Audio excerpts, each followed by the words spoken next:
Now, we just saw Sean Lynch making his big screen debut in the feature film The Ballad of Des Mo, which was shot, edited and screened in just 72 hours. That's 3 days, for those that aren't very good at maths.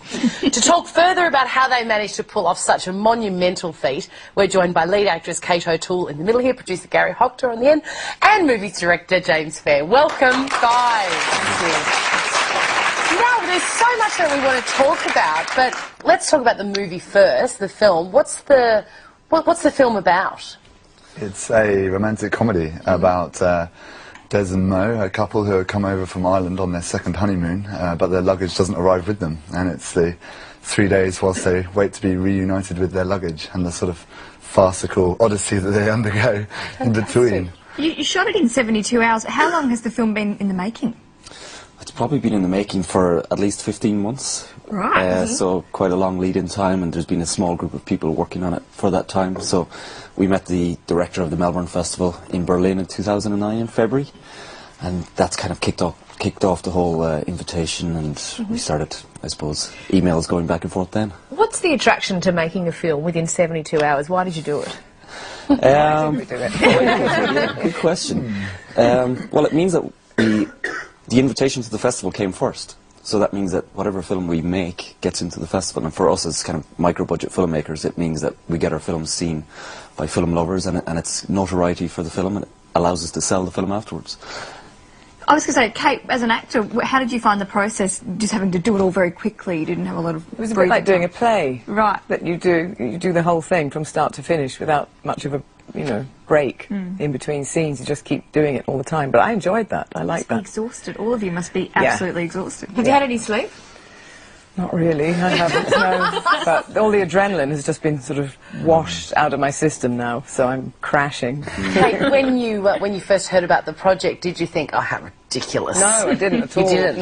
No, because I really believe in the concept behind it, which is to prove that digital filmmaking actually changes the rules of the game in a big way. Well, obviously a feature film usually takes, months, a year or more. What are some of the advantages in forcing yourself to do it in that 72 hours? James, maybe you can I think the attraction really for shooting differently is just that,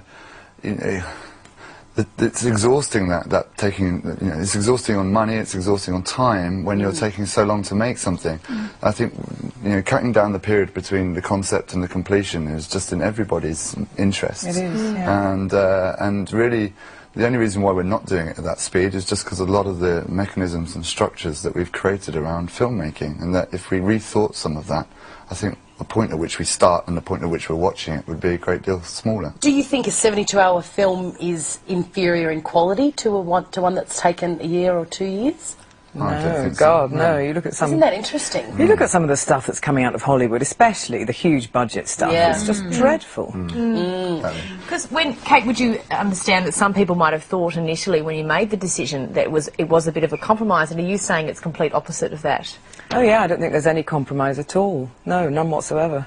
And it's enjoyable, because the downside of filmmaking is the amount of time that is wasted and the amount of time that you spend hanging around doing absolutely nothing, waiting for setups to be completed, and it's just insufferable. And I mean, we talked about this at the premiere last night, but the joke is that actors are quite happy to do the acting in a film for free. They're just delighted to be acting, but what you get paid for is the torture of hanging around doing absolutely nothing for 99% of the time. On this, we didn't do that. We just kept doing it, which was good. It was good. And it's no more or less exhausting than regular...